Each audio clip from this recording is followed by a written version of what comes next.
Okay, so we are live. Um, Dr. Lee, we're on. We're going to allow some viewers to come in for us for a second, and then we're going to get started. Just so happy to have you, man, and so Thank you. grateful that you are just taking time out of your day to invest in some children and some young minds at Rowan Salisbury School. So very appreciative of you and very appreciative of what you do. I can't wait for people to hear your story. I can't wait for you to just drop some gems of knowledge on everybody who's watching. Mhm. It's great to be in your presence, man. So thank you. We really appreciate it.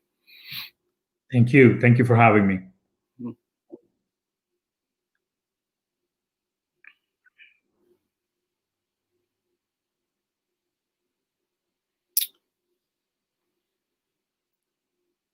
We'll let a couple people Hmm. get in and then we'll get started. Awesome.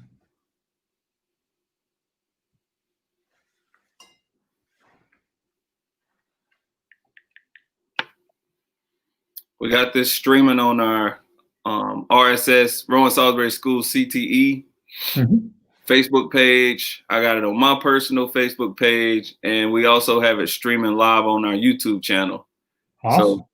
yeah, you're already internationally known, so you should be used to this, right? Somehow. Uh, Okay. Funny. Yeah. Go ahead. We have a couple people on, and just for time's sake, we just want to go ahead and get started. So, welcome to Work-Based Webinar Wednesday. I am Dominique Bates, Associate Director of CTE Hmm. for Rowan Salisbury Schools. I deal with work-based learning and community partnerships. Today, we have a special treat for you. We have my good friend, Dr. Lee. I will let him tell you all about himself and all about his story. And he's going to have some great things for you today. So, Dr. Lee, if you don't mind, just introduce yourself and tell us about your story and your career journey. Wow. Thank you so much, Mr. Dominic. We really appreciate your time and the effort that you're putting in trying to help the young adults to continue learning, which is the number one purpose of our life, continue learning. So I do appreciate that opportunity. Briefly, I can tell you that I have been in the business world for the last 30 years of my career in the HR and operations. All those years internationally based in different countries. So I have been able to recognize the value, the power that has culture, competencies, development, growth, all those different ingredients that has been exposed to in some way, shape, or fashion for the last 30 years. Um, a lot more to learn, a lot more to come for the future, but I continues to be a learner, especially when it comes down to development of individuals and development of organizations, and therefore develop of communities, and so on. So I'm very very grateful of the experience that I had for so many years with so many different organizations, from Fortune 200 to mom and pop businesses. So I'm excited to be part of this webinar, and so we can be able to engage into deep conversation about what it is that it takes to be an outstanding citizen of learning. Absolutely. So, can you go into detail about some of the organizations that you work with and how you have helped them, whether it's consultant wise or just being a part of the organization and just adding your work to the organization? Oh, absolutely. I have, like I said, I have been with companies that are small as mom and pop businesses to a large 200, Fortune 200 companies with multi-billion dollar locations and multi-billion dollars structure. And the interesting thing about the dynamic of the learning is every organization comes back to people. Number one. Number two, what if those people are doing? What is that we need to be developing, encouraging, promoting, engaging people on so they can become the organization of tomorrow. Putting the emphasis on the people obviously take us to the next level of what the organization looks like. Taking away the pedal from people's engagement, from people capacity and competencies and development, then that put us in an organization that sooner or later is going to suffer the consequences of not paying attention to the most important value that they have, which is people. Right. And so in your career field, and continuous learning and helping to build people and helping to build organizations and just building that culture, Mm-hmm. what does it take to, I know that I know it's not easy. So Mm-hmm. talk a little bit about, what it takes, and tell us, something that keeps you going, maybe whether it's a quote, some type of music, or, what's your motivation, and what does it take? I think for me, the motivation is to see when things, I call it the clicking management style. When something click, it keeps me motivated. When I see two people's, or I see a group of individuals clicking very well as a culture, I can see in no time the result that the company is gonna and the company is gonna benefit from. So seeing how people can collaborate in teams, how people can collaborate in developing the next generation of solving problems, not just about capacity of solving the problem that already is there, but also the capacity of solving the problems that haven't even show up. So that is very, very critical to us in many, many, many ways. So with that being said, I think that's a key element for me that keep me motivated. Seeing people connecting in a level that they haven't done before, it makes me very excited about where the future is going, not only for the individual, for the organization. And we have had numerous opportunities, statistically speaking, to proving that in terms of the capacity for the business to grow. And we have seen it. My normal approach is I can help a business to grow at least 15% overall grow within the first year of engagement. And that is because of the focus in how well people can connect. I love it. Thank you. So, what are some obstacles that you've had to face along the way, and how did you overcome these obstacles? Because I know you've been in it for 30 years plus, and Yeah. so I know everything hasn't been squeaky clean and just smooth sailing the whole time. So, talk to us about some of your obstacles that you've had to overcome, and what you did to overcome them. I think the number one obstacles that I continue to face in companies is that the companies focus too much on revenue growth and revenue development, but not enough in sustainability of that revenue with the right culture. So that has been the number one problem that I see from small companies to a large organization. In large organizations, you have a little more streamlined processes that allows to look better in paper, but it's still challenging in terms of how well we need to accommodate the culture that is needed for that organization to thrive. So one of the things that I have done in the past is, again, focus on the gap assessment by employees. Where are the gaps? What are the issues? I do a lot of mentorship. I do a lot of apprenticeship. I do a lot of coaching. I do a lot of leadership and management development. And these 3 or 4 or 5 areas are not a time just to teach people. It's about understanding where they at and where they need to go, clarifying their expectations, removing obstacles that they might have. Sometimes are personal, sometimes are business related obstacles. But as a manager, you gotta know the people's competency and you gotta know how far they can go. If you don't, then you're missing out the opportunities that you have to actually increase the overall performance of the culture. Culture equal to long-term sustainable revenue. Culture means happiness in the organization. Culture means that we really can get an organization from nothing to a whole lot. So that's how I have focused myself for many, many years is where are the gaps between people? What is the company toxic? Is the culture too dramatic? Where do where do they have the priorities? And one of the things that I will say to add to it, Priorities to me is not just what is important and urgent, but also what is meaningful to the long-term performance of the company. That is meaningful to me. So that is so critical that we understand that it's not just about what is urgent and important to the business and the customer, but also what is meaningful to everybody, is every stakeholder, including the employees. Yes, I love it. I love it because you see that most organizations who incorporate culture and some positivity and just that base they have some principles based around employee satisfaction and things like that. I feel Mhm. like those are some of the companies that are really flourishing. And I know everybody may use this example, but just the culture of Chick-fil-A, and the atmosphere that they provide for their customers, and then the same for their employees. Everybody wants to eat there, everybody wants to work there. And Yeah, so, what I always try to advise my students is that, you don't want your job to be work for you. that's You right. want it to be something that whenever you go to work, it's not work. That's right. You That's would right. do it for free. That's right.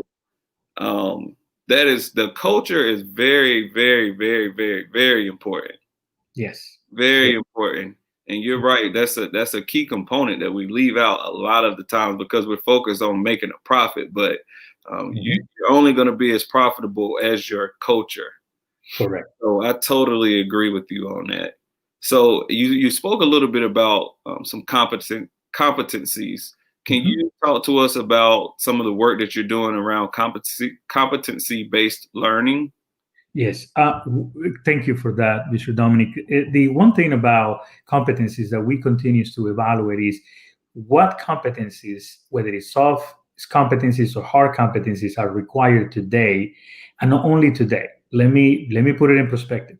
If the company wants to continue growing next year better than what they did this year, they gotta create a funnel of new competencies, because it's like stretching your muscles.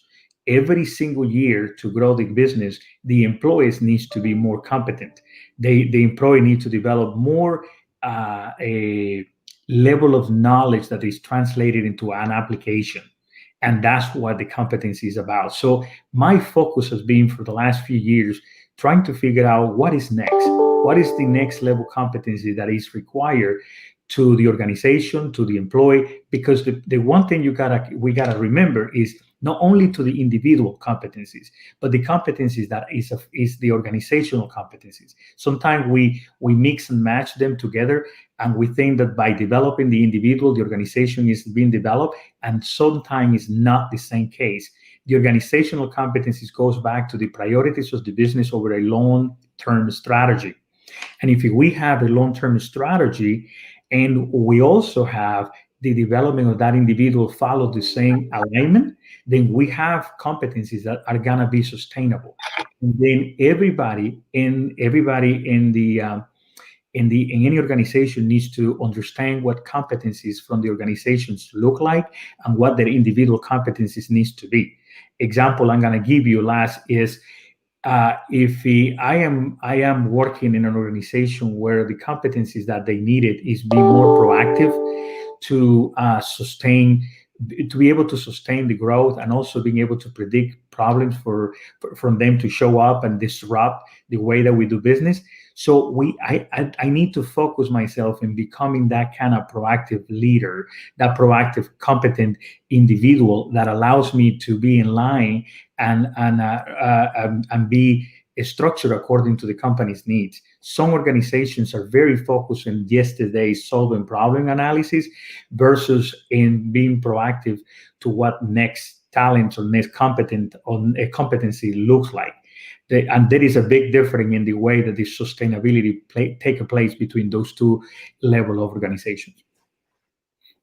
Yes, and thank you for that. And so when I hear you talk about these competencies, I hear you saying professional and personal growth, Mhm. professional and personal development. And Correct.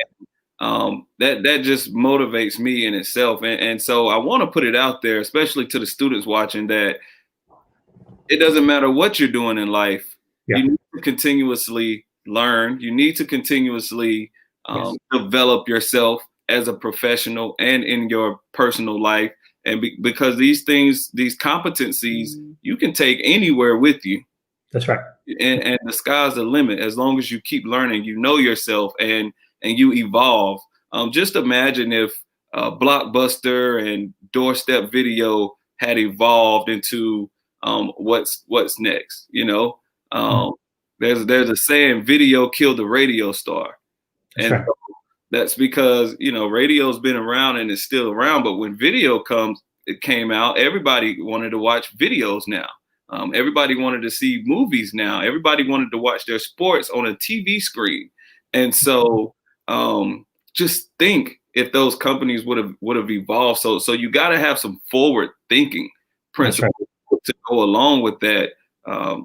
Hey, I'm getting excited just talking about this stuff, man. Yes. And so I hope our viewers are really taking this in, because, you know, that's the way to live life. You got to continuously grow. And I love the way that you compared it to your muscles. That's Right? right. You got to stretch your muscles every day. You got to condition your body and condition your mind for the long haul, because this thing is a marathon, man. And I really appreciate those gems. Yes. And so, And look, I'm going to add something to the fact that as the world economy continues to evolve, and one of the evolution that they have been seeing probably in the last 25 years has been outsourcing. So outsourcing means an organization is looking at themselves and see, what am I good at, and what do I need to keep doing, and what else can somebody else better than me can do. And that's why it is a lot of restructuring, is a lot of changing in the way that we're looking at, okay, marketing. Do I need marketing in-house, or I can have marketing outside? So the same thing happens to the individual.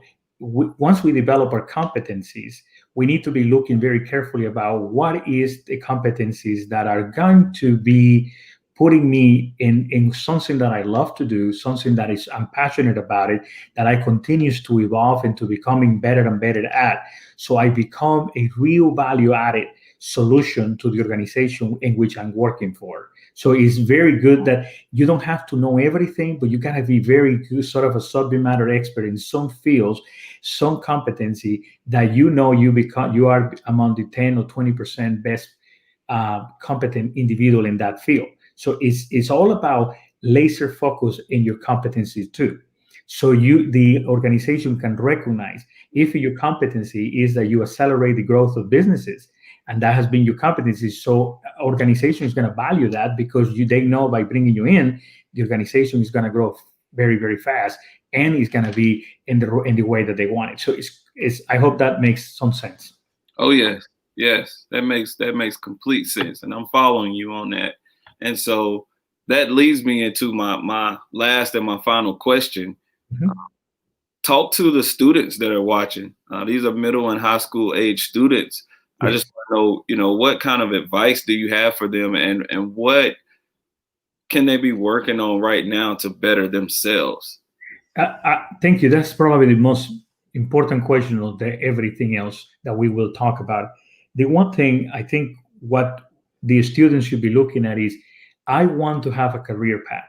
If I was a student today and I was a senior in high school, I'm gonna be asking employer, what is my career path? I just don't want a job anymore. I want a career path, and that career path is a multi-dimensional one, because that has to be engaged by your parents, that has to be engaged by your teachers, by your counselors, by the school, by your employer.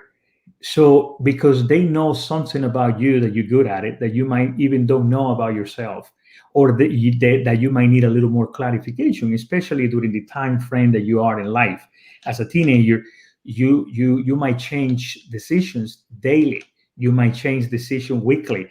Oh, I want to be this, but no, maybe I want to be that. However, when you have a system around you, a support system, which is your parents, your teachers, your counselors, a future employer, I think you get a very good view of what your future might look like. And I will say honestly that every single student should always ask their employer for career path as they getting interviews. If they go into an interview, an employer don't have a career path, you gotta challenge them with it, because the problem is they're gonna give you a job not necessarily translate into a career. And we all here for a short period of time in this life to develop careers, to develop opportunities for ourselves and others to grow and become that shining light that can help others to do the same. So it's very critical that we understand how important it is to the career path request. So they can tell you in 3 months you'll be here, in 7 months or 6 months you'll be here, in a year you'll be here. So you know what you need to do, and challenge them not only with where you're going to end up financially, and also with the level of management responsibility, but challenge them with what level of competency that organization needs. And then figure out if that's passion to you. And if it is, then go and study more so you become that 10 or 20% best competent individual in that particular area. And you become a value added to that organization that they never want to let you go. I finish with this. A diamond is a diamond, no matter where you find it. If an organization finds a diamond in Africa, they're gonna love the diamond and gonna keep it and gonna make it better. If they find that diamond in South America, they still gonna keep it. In North America, they still gonna keep it. So that diamond is you. You just need to continue flourish yourself, making sure that you polish yourself and let other people also give you the right guidance so you can be all that you can be as a diamond. Thank you very much for the opportunity to having me today. Absolutely. And so, guys, you heard it. A diamond is a diamond. It doesn't matter where you find it. So, you guys are all diamonds, and just continue to polish yourself, and be the shiniest diamond that you can be. And Yeah. so, great advice from Dr. Lee. We appreciate you again just for being on and investing your time and taking your time out of your day, because we know that you have a busy schedule. Mhm. So thank you again. And that's it for today on Work-Based Webinar Wednesday. Um, Follow us on YouTube. Our YouTube channel is RSS CTE. Our Twitter handle is at RSS_CTE. Our Instagram is RSS CTE. And of course, our Facebook channel, some of you guys might be watching on here through our Facebook channel, is RSS CTE. So thank you once again and have a great day. Thank you.